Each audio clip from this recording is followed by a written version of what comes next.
Welcome here on February 3rd to Questions Just Asked. This has become one of my favorite video sessions, the questions point.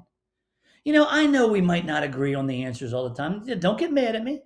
Practice great grace. If you have any questions on the questions and even the answers, give me an email.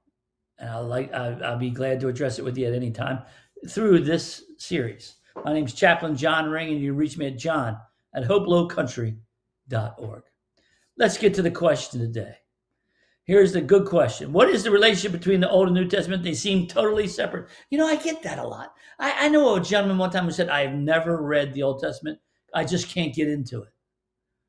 Because I want to make a point. They are not separate. They all point to Jesus Christ. Now, somebody has made a thing where this book says this. I'm not going to give you all that. It's not enough time. But this is an ongoing story. It's an ongoing story of man and God. Man is made to have a relationship with God. Man blows it. Then the rest of the Old Testament is about how man is trying to restore his relationship with God and can't. He can't even pay attention to God's directions. He has extreme ADD, if not ADHHHHD. And it's that continual relationship. Not only that, but let's face it, a regular story that begins and ends can look very different from the beginning from the end because things change in the process. And we're talking thousands of years. We have ancient man in the very beginning, and then we have modern man by the time we hit the New Testament. And of course, it changes because the emphasis comes, it's looking forward to the Redeemer to now we have the Redeemer. So there's no difference really between the Old and New Testament. It's just two different ways of looking at it. One's looking to the Redeemer, one's looking after the Redeemer.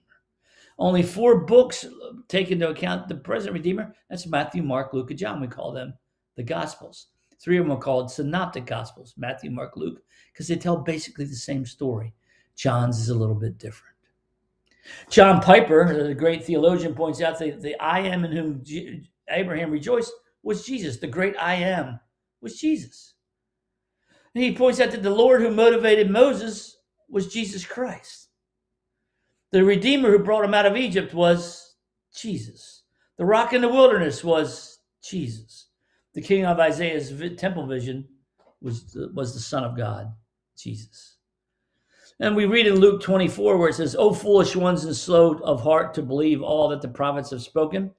Was it not necessary that the Christ should suffer these things and enter into his glory? And beginning with Moses and all the prophets, he interpreted to them in all the scriptures the things concerning himself. Did you catch that? Jesus is speaking to these men. He says, in the beginning with Moses and all the prophets, he interprets them that this is what they said about him. And Jesus fulfilled all the prophecies. I forget how many it is. My mind doesn't work that way. I don't keep track of those kind of numbers, but it's just in the death and burial of Jesus is something like 18 prophecies fulfilled. Now, if today, if somebody says, "Oh, I'm going to make 5 predictions," let's suppose an earthquake in California in January, a hurricane in South Carolina in what's a good month? September. The prince in England will lose his throne.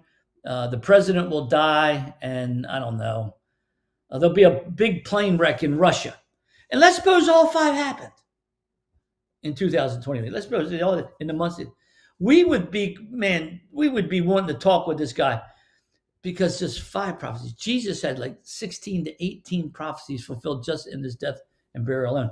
It's numerous. I think it's something like 60 prophecies have been fulfilled by Christ in his life. 60 just by Jesus.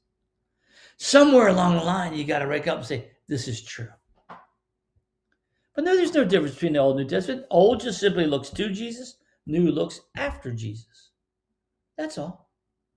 And they're different only in that view, but it's the same story. Just a different way of looking at it. Hey, I hope this answers your question. Next week, we're going to be looking at a different question. What question are we looking at next week? What should we pray about? Boy, I could ask a lot of questions about prayer. In fact, I'm going to be leading a study on prayer sometime in March at my church. So that's what we're going to look at next week. Thanks for joining us this week. Join us again next week when we look at this next question. Thank you.